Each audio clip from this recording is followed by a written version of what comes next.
Ассалаумағалейкум, аса қадірменді қазақ қауымы, назарыңызда жамбыл рахматулла. Терминдерді қолданбай жалпақ тілмен түсіндіруге тырысамын. Бірнеше күн бұрын билік өкілеттіктерін бөлу жөніндегі комиссия конституцияға өзгертулер мен толықтыруларды енгізу туралы қаулы шығарған болатын. Сол өзгертулер мен толықтыруларды талқылауға бір ай ғана уақыт беріп отыр, оның бір аптасы өтіп те кетті.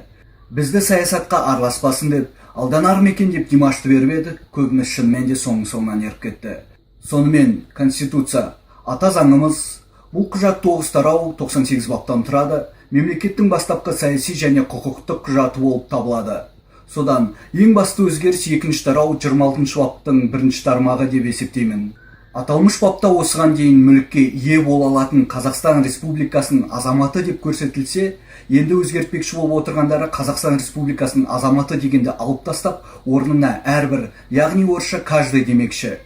Демек, кез келген шетел азаматы жер болсын, сатылымда не тұр, қандай кәсіпорын тұр, университет тұр, соны сатып алуға қақысы бар деген сөз.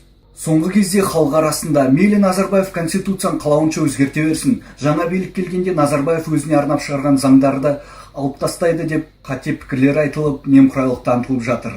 Осы немқұрайлық үшін алдағы уақытта өзіміз, ұрпақтарымыз бен мемлекетіміз ащы зардабын тартатын боламыз. Біліңіз, Назарбаев дәуірінен кейін қабылданған жаңа конституция өзінің күшін толық қолдана алмайды. Себебі әркім деген сатып алушымыз шетел азаматы болса, сол шетел азаматының құқығы сақталмаған жағдайда, мүдделі елдер өзінің сатып алған мүліктерін қорғау үшін қазақтың жеріне өз әскерін баса көктеп кіргізеді. Мейлі ол Ресей, Үндістан, немесе Қытай, не тағы басқасы болсын. Сондықтан мемлекеттігімізге орасан зор қауіп төндіріп тұрған осы 26 баптағы өзгертуді өмірімізбен қош айтсақ та қабылдатпауымыз керек.